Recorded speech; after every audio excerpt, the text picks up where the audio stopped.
Perce les nuages d'Arèche.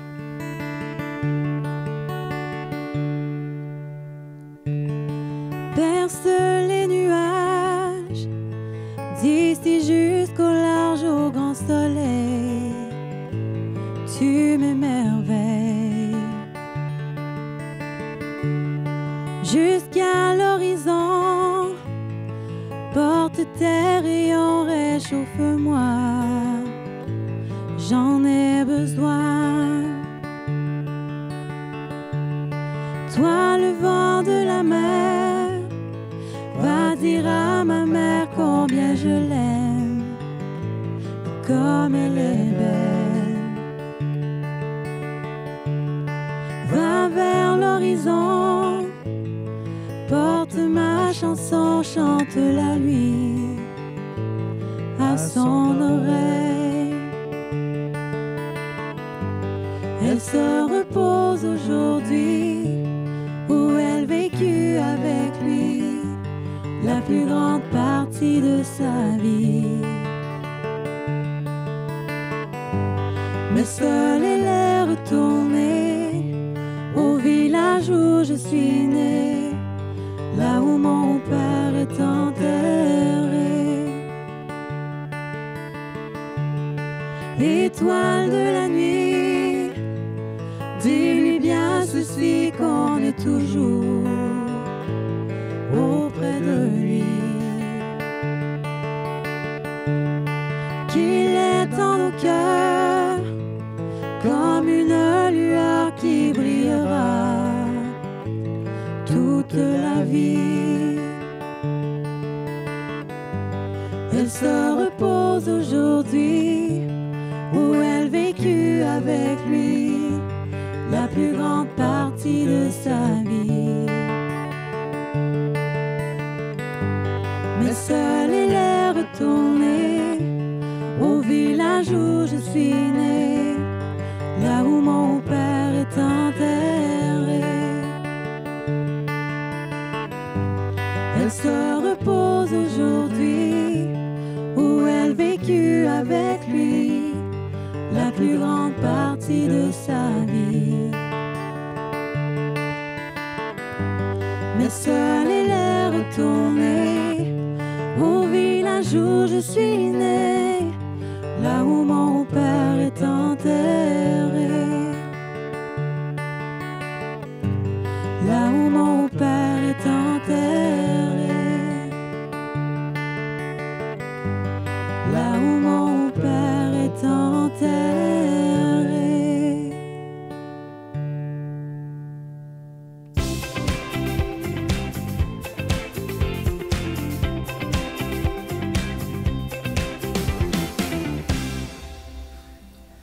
Bonjour à tous.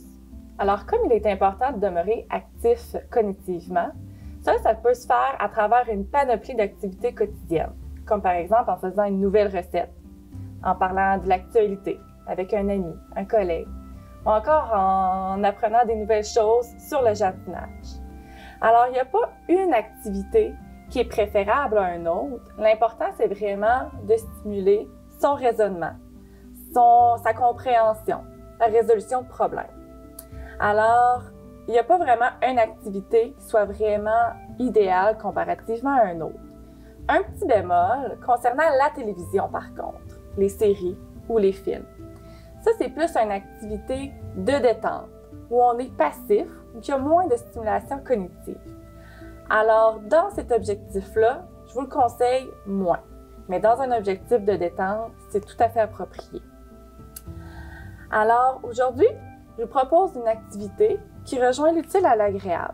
Alors, je vous invite à écrire une lettre à une personne à qui vous pensez, que vous appréciez, que ce soit un ami, un membre de votre famille ou encore vos petits-enfants. Alors, une personne à qui vous pensez et qui sera certainement très heureuse de voir une lettre arriver dans sa boîte aux lettres avec son nom décrit dessus. Alors, cette activité-là va bien sûr appeler vos capacités de rédaction et de compréhension écrite, de mémoire, d'organisation et aussi de créativité. Alors, bonjour Lise. Bonjour Lisa. Alors, aujourd'hui, on va se prêter à l'activité d'écrire une lettre à un proche ou à quelqu'un de notre entourage. Alors, toi, est-ce qu'il y a une personne que tu aurais en tête à qui tu aimerais écrire un petit mot? Là, je vais écrire un petit mot à ma petite fille qui a eu ses 18 ans. OK, à l'occasion de ta fête. Super. Alors, je t'invite à prendre un papier, un crayon. On a du matériel ici pour commencer à écrire ta lettre. Bon. Bonjour, ma belle Lisanne. Ben, pas Lisanne, c'est pas Lisanne, ma belle Alice. Bonjour, ma belle Alice. Je pense, tu es rendue à la période de ta vie où tu vas faire partir de la liste des grands, des adultes. Étant donné qu'elle a eu 18 ans. Exactement. Depuis, tu habites chez moi. Ah, parfait. Fait que je t'invite un petit peu à écrire les premières lignes, peut-être, puis je vais en faire tout autant, moi aussi. Je vais prendre le temps d'écrire une lettre à une personne à qui je pense. Bon, tu fais partie maintenant, tu fais partie de la liste des adultes. J'apprends à te connaître. Tu habites avec moi, j'apprends à te connaître. Ta personnalité m'était un peu pas inconnue parce que tu habitais pas avec moi, mais là, j'apprends des choses. Ta façon de me parler, ta façon de... C'est toutes des choses que je remarque et que j'aime ta façon d'être, de t'exprimer avec moi. Moi, des fois, je trouve pas toujours les bons mots, mais là, je trouve ça, là, je me suis dit, comparer une chose à une autre. Tu es un peu discrète, mais tu es quand même une personne qui est curieuse. Je te compare à des choses. J'aimerais ça te comparer à des qualités que tu as, qui me semblent différentes une et l'autre, opposées une et l'autre, mais qui, oui. Ensuite de ça, ben, ces choses-là, je vais y dire que t'en fais un gros bouquet, c'est ce que je veux y faire comprendre, t'en fais un gros bouquet, puis ça te sert dans la vie. C'est des bons outils qu'elle a dans sa vie, toutes ces caractéristiques-là. Tout prendre ça dans sa vie, les qualités qu'elle a, les petits défauts, qu'il faut qu'elle améliore, mais les petits défauts qui sont agréables quand même, qui font partie de sa personnalité, puis en faire un tout qui va l'aider à moins anxieuse et tout ça. Quand on écrit, qu'on dit ces choses-là, je pense, puis là j'ai dit, j'espère que tu vas te rappeler de ta grand-maman. Mais comme on dit, hein, les paroles s'envolent, les écrits restent. Oui, puis là j'ai dit... C'est une belle façon de communiquer tout ça. Tout ce que je te dis, c'est toujours des conseils. C'est des conseils, mais c'est des suggestions. Fait que tu prends ce que tu veux, puis tu laisses ça après. C'est quelque chose que ta grand-mère t'a dit. Ça fait partie de notre habitation ensemble, notre cohabitation ensemble. Je trouve ça agréable, à même titre que l'épicerie qu'on partage, que je te fais à manger ou des choses comme ça. C'est toutes des petites choses que je vais t'écrire, des petits commentaires pour que tu te rappelles de ta vieille mamie. Ah, wow! C'est super, c'est touchant. Alors, merci beaucoup Lise, on a complété la lettre. Alors, on va pouvoir l'envoyer par la poste. Ici, on a des timbres à ta petite fille Alice. Alors, cette activité-là peut prendre aussi différentes formes. Par exemple, vous pourriez appeler un ami au téléphone pour discuter des sujets qui vous intéressent ou prendre des nouvelles de cette personne. Vous pourriez aussi aller prendre un café avec cette personne, même partager une activité comme aller au musée ou au théâtre. Alors, il ne faut pas oublier aussi que dans la composante de stimulation cognitive, que le bien-être psychologique et entretenir des bons liens sociaux, c'est très important aussi. Alors, je vous encourage à prendre des nouvelles de vos proches et à leur signifier que vous pensez à eux. Merci beaucoup.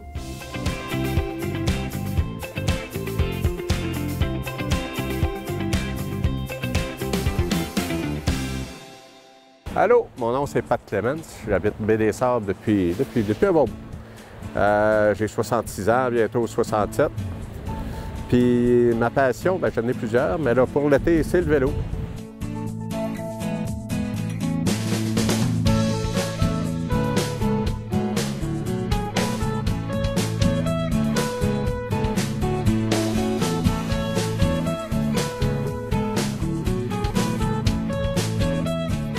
J'étais vraiment jeune, comme n'importe quel. Là. Je restais à cause Abscal dans ce temps-là. C'était normal que les parents, nous autres. Puis en plus, que je vivais dans une côte, ça c'était chiant.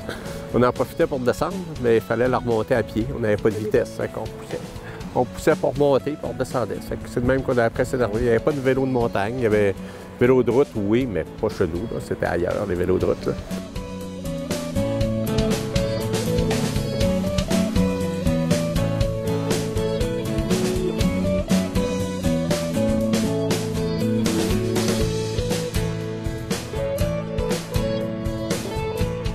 Le plus gros feeling que j'ai eu, c'est quand j'ai pas suivi le bicycle dans le côte.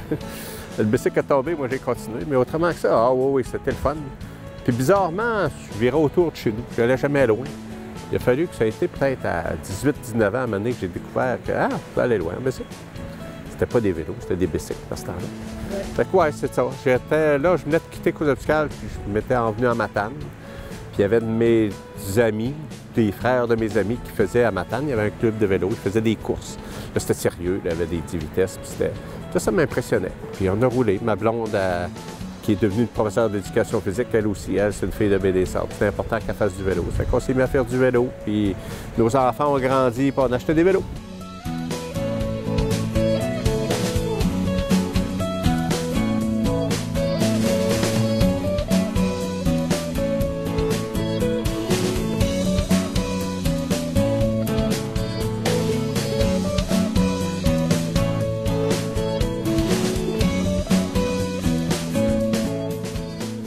Ça dépend. Ça dépend de la température, ça dépend du vent, mais j'essaie d'y aller plus souvent que je peux, mais 4-5 fois par semaine.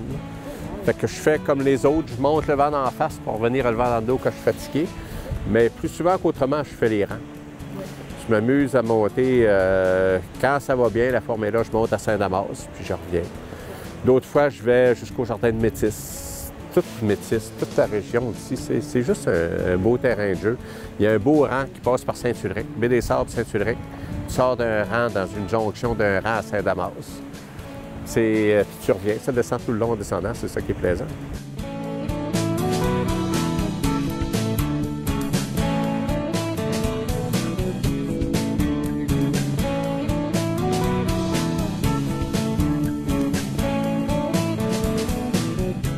La plus grande fierté, je suis allé manger une crème moelle à Sainte-Luce.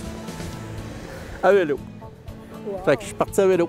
J'ai monté le matin, puis j'ai pris j'ai amené manger mon lunch là-bas, puis là, j'ai pris ma crème moelle chez Achigny à Sainte-Luce, puis je suis revenu ici. Puis en passant, moi, j'ai monté sur le long de la mer, quasiment jusqu'à Sainte-Luce. Je suis revenu par les rangs, je suis arrivé à Montjoly, Saint-Angèle, Saint-Moïse, Saint-Noël, Saint-Damas, Baie-des-Sables. Mais tu pédales, puis tu respires, tu sens ce que les gens font dans le cours. Tu sens ce qui sort des friteuses, des cantines, puis toi, tu pédales. Ça n'a pas de bon sens de manger une frite, mais je l'ai dépensé, là, ça vaut la tête, là. Faut me gâter. Fait qu'on se fait plaisir de même.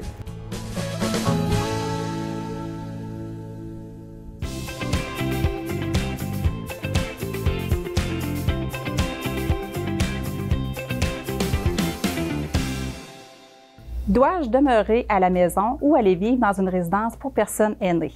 Voilà une grande question auxquelles plusieurs aînés auront à répondre au cours de leur vie. Les raisons qui peuvent mener à prendre une telle décision sont, entre autres, la solitude, la perte d'un être cher, la perte de l'autonomie, l'insécurité, etc. Afin de prendre une bonne décision, il est important de peser les pour et les contre de chacune des options. Quel genre d'aide que mon entourage, ma famille peut m'apporter? C'est quoi les services qui sont offerts dans ma région? Et pourrait-on installer des installations à mon domicile, par exemple des barres d'appui, la location ou l'achat d'équipements qui permettraient à la personne aînée d'être plus autonome dans son domicile.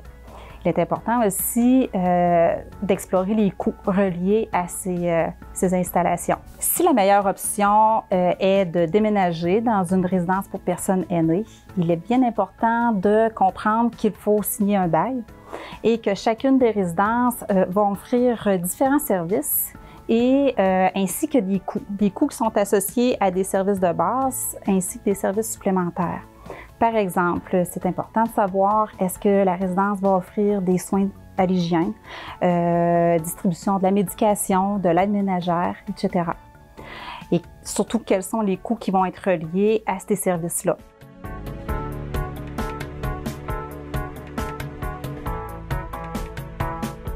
Différents guides existent qui ont été produits par le gouvernement du Québec qui vont venir aider la personne aînée au niveau de la signature du bail, quels sont aussi ses droits et ses obligations. Ces guides peuvent être disponibles dans votre CLSC. Voilà de grandes réflexions. Ce qu'il faut retenir, c'est que des professionnels du réseau de la santé et des services sociaux sont présents et sauront aider et accompagner la personne aînée ainsi que leurs proches dans tout le processus de décision. Il est nécessaire de connaître les options afin de baser les choix sur ce qui est vraiment important pour les personnes aînées, sur leurs besoins ainsi que sur les ressources disponibles.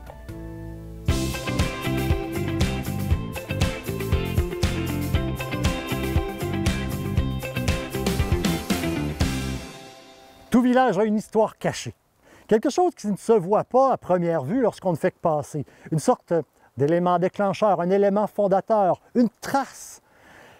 Mais l'histoire, bien entendu, n'a pas assez de mémoire et elle n'a pas tout gardé. Mais c'est d'un élément quand même comme celui-là dont je vais vous parler aujourd'hui parce qu'il arrive parfois qu'un élément de l'histoire surgisse et se laisse raconter. Mais comme l'histoire n'a pas toujours assez de mémoire, j'ai dû remplir quelques espaces vides avec un peu de créativité pour donner un peu de crédibilité à l'imaginaire. Après la crise de 1929, les gens avaient peu d'emplois, la famine était sur le point de sévir et pour éviter cela, dans le secteur, on a colonisé Saint-Nil. On a parlé beaucoup de sa fermeture, mais l'ouverture du village n'est pas sans intérêt, bien au contraire. C'est l'histoire de Louis et Emma, qui vivait à Saint-Ulric et qui avait pas mal de misère à joindre les deux bouts. Donc, Louis avait fait la demande pour avoir un lot de 100 acres à Saint-Nil pour coloniser ces fameuses terres. Or, de Saint-Ulric, il aménage toutes ces choses, il les embarque sur un chariot, et quand on vient le temps de partir, sa femme lui dit « Écoute, il y a un coffre, puis ce coffre-là, on va l'embarquer. Il m'est transmis de génération en génération par ma mère, et il n'est pas question qu'il reste ici. » On vient pour embarquer le coffre, mais il est lourd, il est lourd. On s'y prend, les 4 garçons embarquent là-dedans, puis on peine et de misère, on met ça sur le chariot. Et on s'en va. Ça a pris tellement de temps que 3 jours plus tard, ils ont pu arriver à Saint-René. En tout cas, ils sont arrivés 3 jours plus tard que prévu. Le départ se faisait généralement du Pont-Couvert à Saint-René pour monter à Saint-Nil. Et quand on est arrivé pour prendre le chemin, c'était pas un chemin bien dégagé comme aujourd'hui. C'était vraiment quelque chose qui était en friche.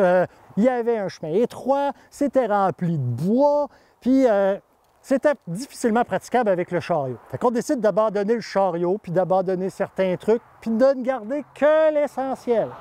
Un peu de nourriture, les vêtements, la vaisselle, les outils pour s'installer. Quand on vient de partir, attends une minute! Le coffre, il embarque. Oh ouais! Alors, c'est bien trop lourd, là. On n'a plus de place, tout ça. Le coffre, il embarque. J'ai fait une promesse à ma mère, puis on n'a pas le choix. Pas le choix. On embarque ça sur le brancard et on décolle. Pauvre cheval. Pauvre cheval qui a eu de la misère. Après un quart de mille, on a été obligé de le détacher puis de le retourner. Il était fini raide. Fait que là, embarque le coffre, embarque les affaires sur un autre, sur le cheval le plus fort. On prend le reste du brancard, du deuxième brancard. On met ça sur le dos des enfants, de la famille, mais pas la femme parce qu'elle est enceinte, bien entendu. Et là, on continue de monter. Puis là, on aide le cheval qui, lui, a juste le coffre sur son brancard. Puis le pauvre, lui, il finit par succomber au bout de 2000.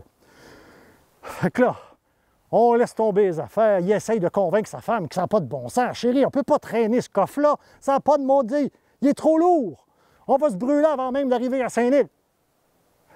J'ai fait ma promesse, puis le coffre, il va venir. Fait que tout le monde avec des bio, puis là, on s'arrange pour faire rouler le coffre comme on peut. Puis au fur et à mesure, quand on monte vers Saint-Nil, il commence à avoir des membres de la famille qui sont trop fatigués. Le plus jeune, il commence à lâcher, puis ainsi de suite. Mais on finit pareil par arriver sur le Moses de l'eau. on installe le campement de base pour commencer à se préparer, puis on explore un peu le terrain. Et au moment de la construction du campement, ce qui devait arriver arriva. La pauvre femme, le travail lui prend, puis là, l'accouchement arrive. Le médecin, il était à Matane. Pas le temps d'aller le chercher. Fait qu'on prend des voisines qui viennent aider, puis ah ouais, on s'installe. Fait qu'on met le mari dehors, comme ça se faisait d'habitude. Le mari, il sort. Puis, pendant que sa femme est en train d'accoucher, il se dit, m'a bien savoir c'est quoi qu'il y a dans ce maudit coffre-là, pourquoi il est si pesant. Fait qu'il s'empare de la clé, puis il s'en va dehors et il ouvre le coffre, puis en l'ouvrant, toute la misère qu'il y avait dedans s'est répandue sur son lot. De la petite misère, de la grosse misère, puis bien de la misère noire qui avait eu le temps de fermenter dans le fond du coffre. Mais en tout cas, la misère s'est répandue.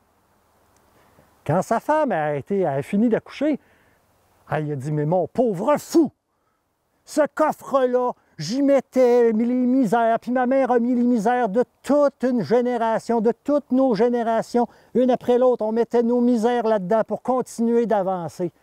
C'est ça qui faisait que le coffre était lourd. Puis là, tu as laissé tout ça s'échapper. Bien, effectivement, le gars, il n'a pas été capable de cultiver sa terre. C'était de la roche, c'était... rien de bon pouvait pousser là-dessus. Un peu de bois, mais c'est à peu près tout. Fait que comme bien d'autres familles qui ont essayé de s'établir à Saint-Nil, il n'a pas connu le succès, puis après quelques années, il a été obligé de pacter ses affaires puis de s'en aller comme bien d'autres. Comme quoi, la vie à Saint-Nil, c'était pas nécessairement facile.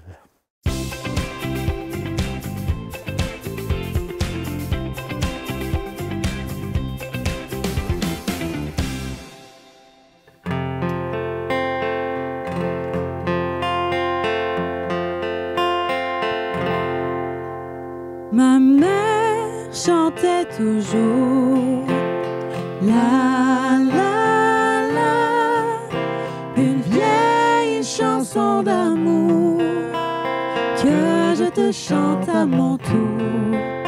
Ma fille, tu grandiras et puis tu t'en iras, mais un beau jour tu te souviendras à ton tour de cette chanson-là. Il était un matelot qui, pour gagner le cœur des filles, leur promettait des jours plus beaux sous le ciel des Antilles. Bien vite, elle lui rendait les arts, mais quand ils repartaient sur l'eau, leurs larmes allaient grossir les flots. Ma mère chantait toujours la la la, une vieille chanson d'amour que je te chante à mon tour. Ma fille, tu grandiras et puis tu t'en iras, mais un beau jour tu te souviendras à ton tour de cette chanson-là. Mais un jour le matelot fut tué d'un coup de couteau. Ensuite j'ai oublié les mots, mais la fin, je m'en souviens. Aussitôt qu'ils sont amoureux, tous les hommes sont des matelots. Dans leurs yeux dansent des vagues bleues. Ma mère chantait toujours la la la, une vieille chanson d'amour que je te chante à mon tour. Ma fille, tu grandiras et puis tu t'en iras, mais un beau jour tu la chanteras à ton tour en souvenir de moi. Vous êtes bon? Vous êtes bon?